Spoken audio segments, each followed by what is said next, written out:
Hey everybody, welcome back to another episode of On Attachment. In today's episode, we are talking about the fear of infidelity amongst anxiously attached people.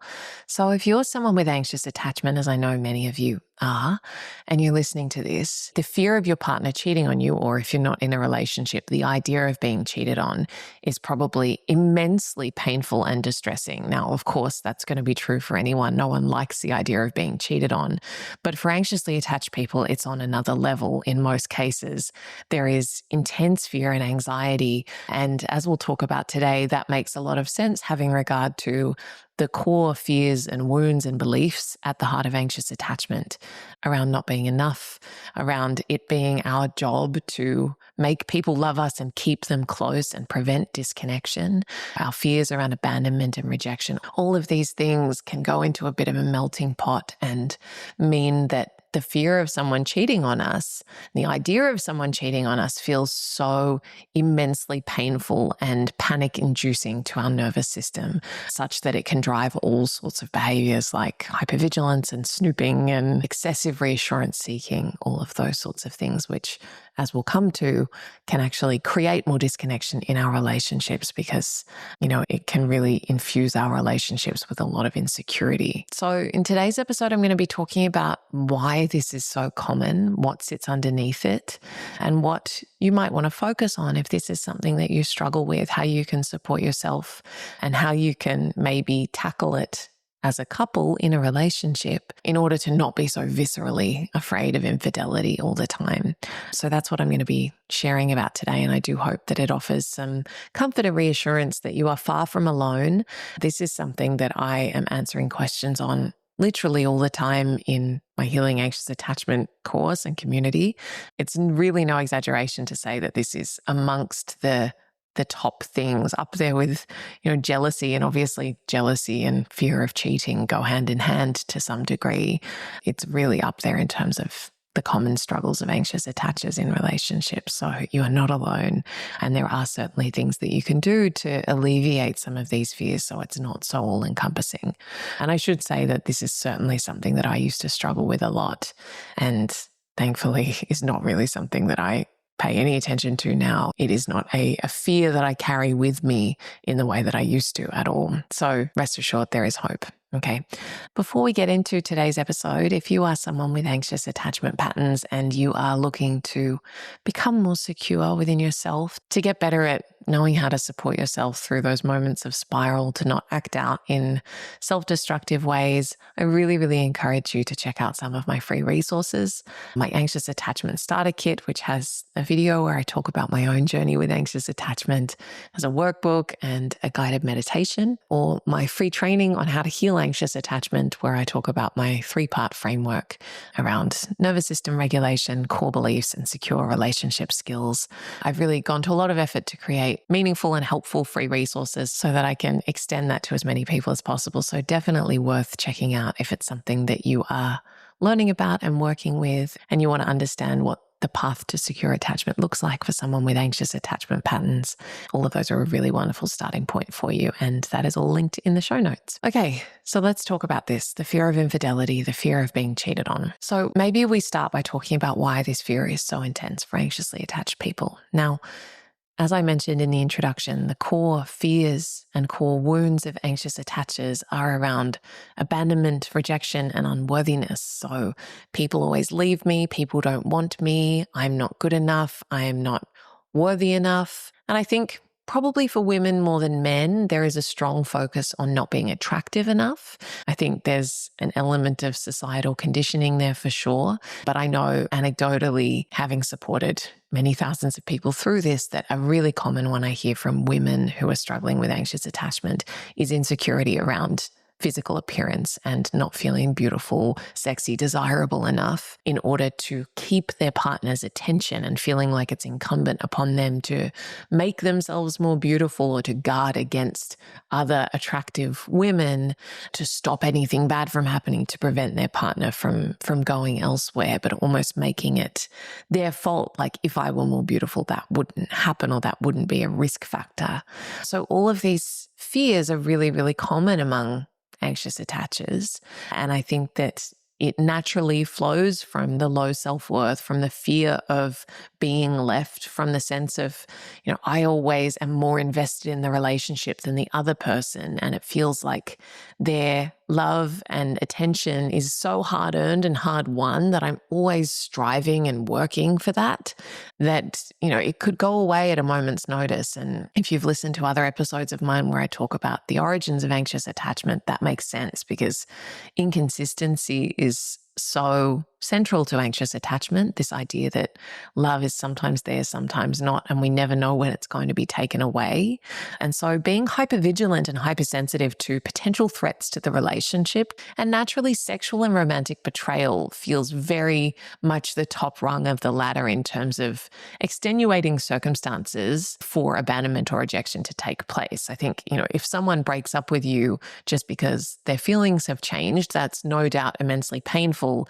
But if they have been cheating on you, having an affair, going elsewhere, then that feels like much more of a blow to your self-esteem because of that comparative element, because they found something in someone else that you lack, or at least that's the story that you're likely to tell yourself. And I think the other extenuating factor there for anxiously attached people in particular is the sense of secrecy. Something was happening behind my back that I was unaware of. And if we think about anxiety and the nervous system, anxiety is all about information and control, and this sense of, if I can gather all the information, then I can protect myself. And so the idea of secrecy and things happening behind my back that I was unaware of, and particularly things that are so painful, that feels so intolerable to someone with anxious attachment. Now, I think it's really important, I probably should have said this at the outset, to distinguish between fears around cheating that are based in past experience, and particularly if in the current relationship, sometimes people will say to me, I've got such an intense fear of betrayal, or I'm so paranoid about my partner cheating on me. And then they proceed to tell me about all of the other times their partner has cheated on them, or that there have been really serious breaches of trust, but they're still sort of making it a them problem that they're struggling to trust their partner. And I think that that's a very different set of circumstances to if you just have a generalized, abstract sense of fear around infidelity that is not grounded in someone's behavior. If your fear of infidelity is in response to infidelity, then that's a repair problem in my mind more than it is just a paranoia problem. That's a known breach of trust with a very natural consequence. And even if you've had infidelity in past relationships, it makes a lot of sense that in your current relationship, that fear would be more present than had you not had that experience in the past. Because again, let's remember that our nervous system is all about predicting and protecting. So if you've had a very traumatic experience of being cheated on in a relationship, then it makes perfect sense that your system would be warning you about the possibility of that happening again. And, especially if you didn't see it coming before or you were blindsided by it, then hypervigilance is a very natural response to that, because your nervous system is saying, you better be on the lookout, because remember what happened last time and how it happened without us knowing. So let's make sure we don't get caught off guard again. So I just wanted to mention that both to validate that if you've had those past experiences, it makes sense that you are naturally more sensitive to the possibility of that or the fear of that happening again, but also to differentiate that and to, I suppose, caution you against being overly hard on yourself if that has been present in your current or past relationships,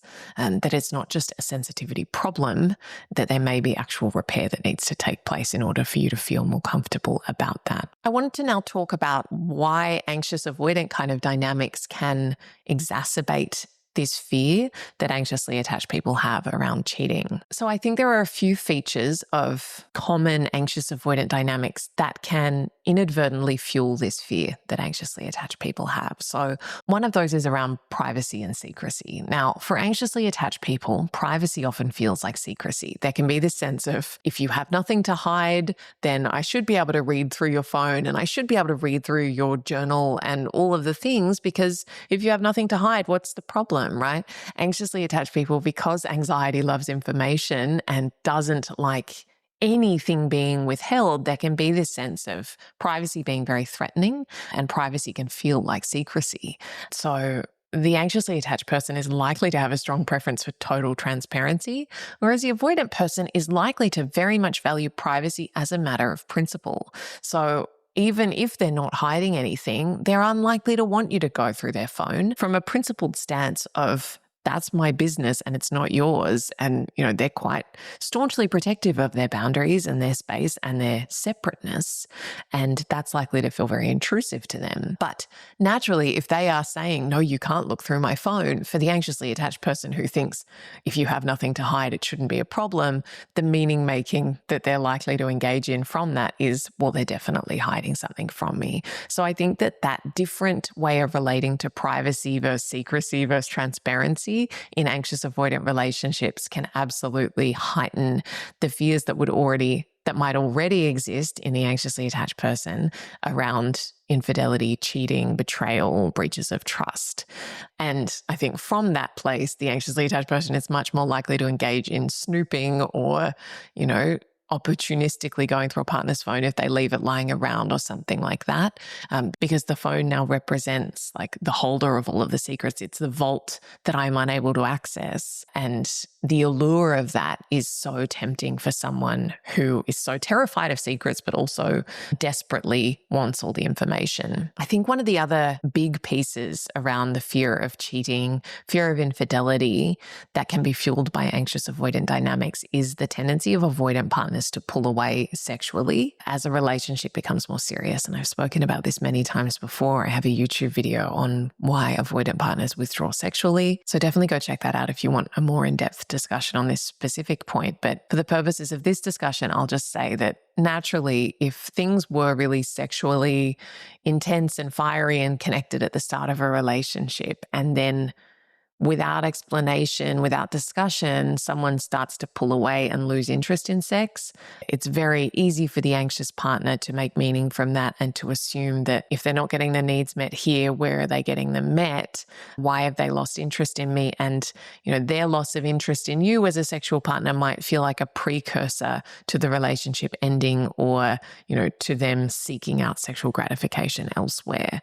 So whether that's happening or not, it makes sense that you would have fear around it and insecurity around it if what was once a vibrant sexual relationship suddenly shifts and there's no explanation or acknowledgement or discussion of why that is happening. So how this fear will often show up in relationships, I've sort of already touched on this a bit, but some of the behaviors you're likely to see are excessive monitoring, snooping, being very hypervigilant to tiny changes in shift or tone, maybe in social settings, being very wary of so-called competitors, people who you see as being a threat to the relationship, asking a lot of questions, kind of interrogating almost, how do you know her?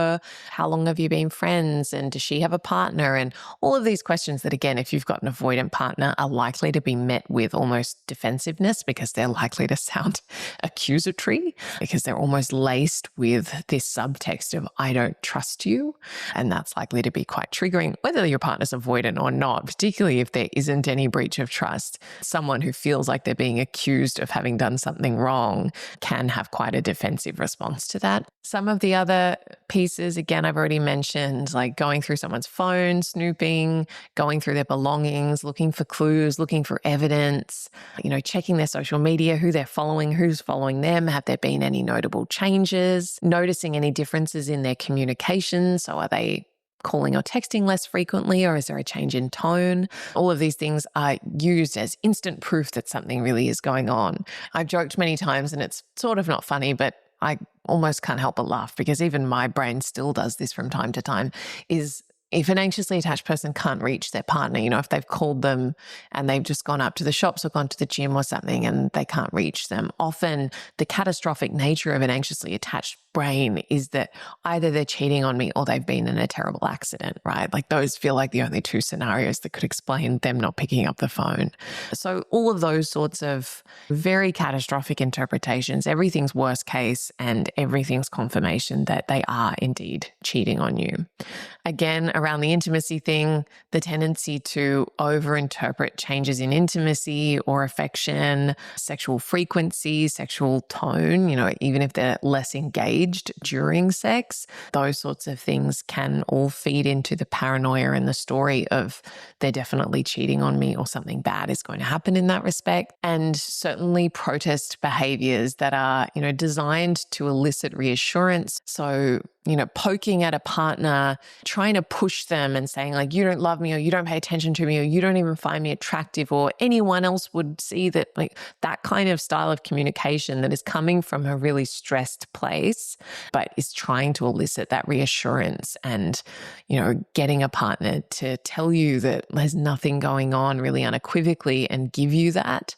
But sometimes the way that we go about getting it can actually push someone further away. And that is obviously really disconcerting, because if you're saying to someone, you don't even love me, or you don't even care, or you're attracted to her, or whatever it might be, if someone doesn't immediately tell you what you want to hear in response to that very persuasively and unequivocally, then again, that can be used to confirm the fear that something's going on, even if it isn't, but just because we haven't really gone about the communication piece in a very mature, self-responsible way.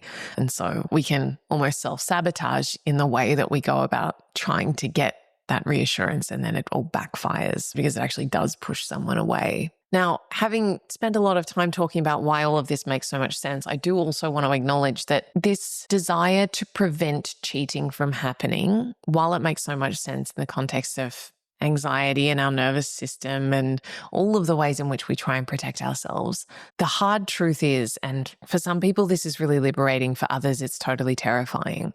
If someone's going to cheat on you, you generally can't stop them, right? Snooping and trying to control them and interrogating them and all of those things. Like, if someone is going to breach trust, if someone is going to cheat, no amount of control and surveillance and monitoring is really going to stop them if they are really set on doing that. And frankly, like, you wouldn't want to engage in that level of monitoring and surveillance to try and prevent someone from cheating, because if the only reason they're not cheating on you is because you are watching them like a hawk, that's not a sustainable or secure way of being in relationships. And while it might feel like, well, that's my only option because I'm so scared, sometimes we have to take a step back and go, okay, if my obsessive monitoring and surveillance of my partner, my obsessive attempts at control and grip are the only things holding this together, and that's the basis upon which I am able to trust, that's not actually trust at all, right? Trust and control are like opposite ends of a seesaw. And so the less we trust, the more we try and control. And so I think when we're leaning so heavily on control in our relationships, we have to stop and ask ourselves, like, is this how I want to be in relationship? Is control the glue that I want to be using to hold things together here? Or do I need to maybe choose trust and let go of control, notwithstanding that that is going to be hugely uncomfortable, and that there are going to be parts of you that are going to tell you, check their phone, ask them for reassurance, do all of the things.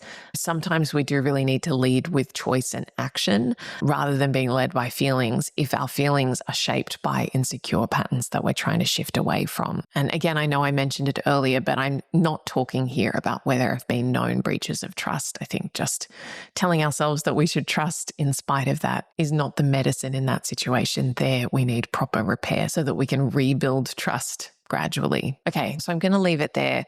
What I will say is some other episodes I've done on jealousy, on self-abandonment, on the fear of abandonment, these things are also really useful context for this discussion we've had today.